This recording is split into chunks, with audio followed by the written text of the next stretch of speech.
Bismillahirrahmanirrahim. Uhayyikum bitahiyatil Islam, tahiyatan mubarakatan, tahiyatan salamatan, tahiyatan min indillah. Assalamualaikum warahmatullahi wabarakatuh.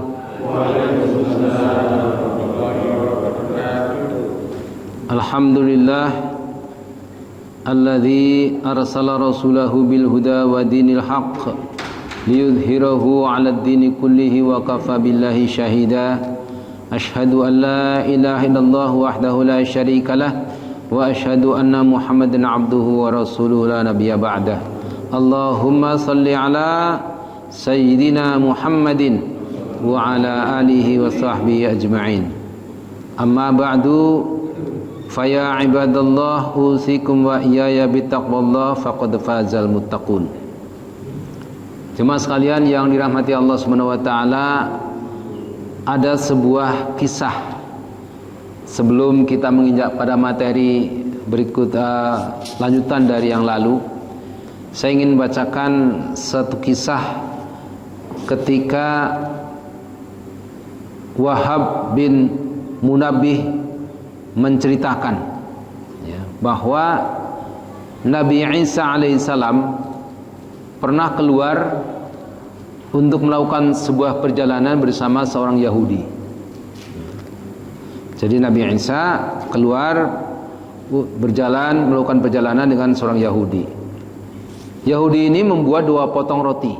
Yahudi membawa 2 potong roti, sedangkan Nabi Isa membawa 1 potong roti. Kemudian Nabi Isa alaihissalam berkata kepada Yahudi ini, engkau mau berbagi makanan denganku enggak? Oke, ya, kata Yahudi itu. Setelah mengetahui Nabi Isa alaihissalam membawa 1 potong roti, maka Yahudi itu menyesal. Waduh, saya bawa 2, dia cuma bawa 1, kata Yahudi itu. Maka ketika Nabi Isa alaihissalam sholat, ya waktu itu udah sholat juga, maka Yahudi ini memakan 1 potong rotinya, supaya dia nyesal kan, supaya sama-sama satu-satu gitu kan. Dimakanlah 1 potong oleh si Yahudi ini. Padahal Nabi Isa sudah tahu Yahudi ini punya 2 potong roti. Maka setelah itu kemudian setelah Nabi Isa selesai sholat, kemudian keduanya menghidangkan makanan, 1 potong, 1 potong, dua-dua. Jadi 2 potong dari Nabi Isa 1, dari Yahudi 1. Maka Nabi Isa bertanya, mana sepotong roti yang lain? Karena Nabi Isa sudah tahu bahwa Yahudi ini membawa 2 potong roti sebenarnya. Tapi kemudian karena sudah makan 1 tadi, kata Yahudi ini, dari tadi hanya ada sepotong roti. Dari tadi saya hanya membawa 1 potong roti. Artinya Yahudi ini berbohong. Yahudi ini berbohong. Kemudian keduanya, Yahudi dan Nabi Isa alaihissalam, memakan rotinya masing-masing, makan roti masing-masing. Kemudian keduanya berjalan hingga sampai di sebuah pohon. Lalu Nabi Isa alaihissalam berkata kepada temannya itu, kita bermalam di sini, posisi di sini saja, di bawah pohon ini. Maka Yahudi pun setuju. Mereka berdua berteduh, tidur, beristirahat di bawah pohon itu. Setelah bangun pagi, keduanya melanjutkan perjalanan. Lalu bertemu dengan seorang buta. Kemudian bertemu dengan seorang yang buta. Nabi Isa alaihissalam bertanya kepada orang buta tadi, bagaimana jika aku obati kamu hingga Allah mengembalikan penglihatanmu? Apakah kamu mau bersyukur kepada Allah? Gitu. Orang itu kemudian menjawab, ya, oke, setuju saya, kata si buta tadi. Kemudian Nabi Isa alaihissalam mengusap matanya, dan berdoa kepada Allah, lalu atas izin Allah orang buta itu kemudian bisa melihat, sembuh dari butanya. Nabi Isa alaihissalam berkata kepada Yahudi itu, demi Allah yang telah memperlihatkan kepadamu orang buta bisa melihat kembali, apakah sepotong roti ada padamu? Nabi Isa alaihissalam menguji lagi si Yahudi ini, ada nggak sepotong roti untuk diberikan kepada orang yang buta tadi, yang sudah sembuh? Kemudian Yahudi itu menjawab, demi Allah hanya sepotong roti saja yang saya punya. Masih berbohong. Kemudian Nabi Isa alaihissalam mendiamkannya. Lalu mereka melanjutkan perjalanan dan melewati beberapa ekor kijang piaraan. Nabi Isa alaihissalam memanggil seekor kijang lalu menyembelihnya. Kemudian keduanya pun memakan sebagian dagingnya. Kemudian Nabi Isa alaihissalam berkata kepada kijang tersebut, berdirilah, padahal sudah dimakan. Nabi Isa berkata kepada kijang itu, berdirilah, maka berdiri pula kijang itu, utuh kembali. Ya, maka Yahudi itu mengatakan subhanallah. Nabi Isa alaihissalam berkata, demi Allah yang telah memperlihatkan kepadamu tanda kekuasaan ini, siapakah yang makan roti ketiga? Maka Yahudi itu masih berbohong, hanya sepotong roti. Kemudian keduanya keluar hingga tiba di sebuah desa yang hancur. Di dekat keduanya terdapat 3 batu emas. Nah, nih ada 3 batu emas. Lalu Nabi Isa alaihissalam berkata, 1 batu untukku, 1 batu untukmu, dan 1 batu lagi untuk pemilik roti ketiga. Nah, ini kan dari tadi kan Yahudi kan masih berbohong. Katanya cuman punya 1 potong roti. Kata Nabi Isa, 1 untuk saya, 1 untuk kamu, dan yang 1 lagi ini untuk pemilik roti ketiga.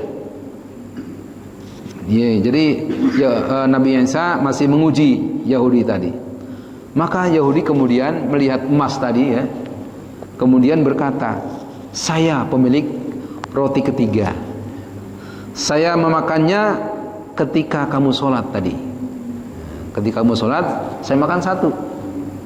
Ini baru bilang bahwa dia punya roti ketiga.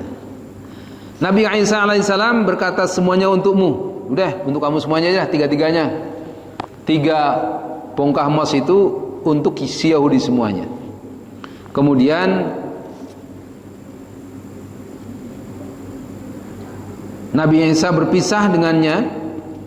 Lalu Yahudi itu tinggal di atas batu. Nabi Isa, udah untuk kamu saja 3 batu ini, udah kita berpisah. Kemudian Yahudi itu duduk di atas batu itu, bingung dia ngangkatnya, karena masih besar, nggak bisa angkat dia. Maka kemudian datang 3 orang mendekati si Yahudi tadi, dan kemudian Yahudi itu dibunuh. Maka 3 orang itu mendapatkan emas, ya, masing-masing, ya kan. Jadi Yahudi ini karena rakusnya tadi, ya, rakus mendapatkan 3 emas, ya, kemudian dibunuh oleh ada 3 orang datang membunuh Yahudi tadi, dibunuh oleh 3 orang. Maka 3 orang pembunuh itu mendapatkan 1 bongkah emas. 2 orang dari ketiga pencuri itu berkata kepada seorang dari mereka, pergilah ke kampung terdekat untuk membeli makanan. Jadi 2 orang diantaranya, 3 dari 3 yang membunuh tadi, 2 orang bilang, udah 1 pergi beli makan dong, gitu. Maka 1 orang itu beli makan. Kemudian 2 orang itu, ya, ketika yang 1 beli makan, 2 orang itu punya makar, punya rencana jahat lagi. Udah, kita bunuh saja itu yang nanti yang membeli makan itu. Kita potong emasnya, batu emasnya ini jadi 2. punya bagian dia itu nanti kita bagi dua. Mereka punya rencana, dua orang ini punya rencana jahat. Ya, kemudian betul ketika pulang membawa makanan, maka satu di antara itu yang membeli makanan itu dibunuh. Ya. Tapi sebelum dibunuh, rupanya si orang yang membeli makanan pun punya rencana jahat gitu. Yang membeli makanan tadi kan dia membeli makanan untuk dua orang. Udah, kalau saya racun, ya, kalau saya racun makanan ini, ya, dua orang itu mati, maka saya dapat 3 emas gitu kan. Jadi masing-masing punya rencana jahat. Satu orang yang membeli makanan punya rencana jahat, kemudian meracuni makanannya. Kemudian 2 orang juga punya rencana jahat, ingin membunuh satu orang yang membeli makanan. Betul, ya. Yang makanannya diracunin, kemudian satu orang itu pun yang meracuni dibunuh. Maka setelah membunuh, ya, dibagi emasnya, udah dapat masing-masing 1,5 itu kan. Kemudian 2 orang ini pun memakan makanan yang dibeli oleh satu orang tadi. Maka kemudian 3 orang itu pun mati semuanya. Nah, inilah jemaah sekalian, ya, menggambarkan betapa ketika kita mengejar dunia, ya, ketika kita mengejar dunia, itu dunia akan meninggalkan kita. Kita kejar dunia secapek kita, sejauh apapun, bagaimanapun pengorbanan kita. Kalau kita hanya mengejar dunia, maka dunia itu akan meninggalkan kita. Tapi kalau kita mengejar akhirat, ya, seperti Nabi Isa alaihissalam tadi, niscaya selamat. Ya, Nabi Isa selamat dari rencana-rencana jahat mereka. Tapi 3, bahkan 4 orang tadi, ya, 4 orang, ya, Yahudi tadi yang bersama Nabi Isa, dan 3 orang yang membunuh si Yahudi itu pun mereka mati semuanya. Nah, itu pelajaran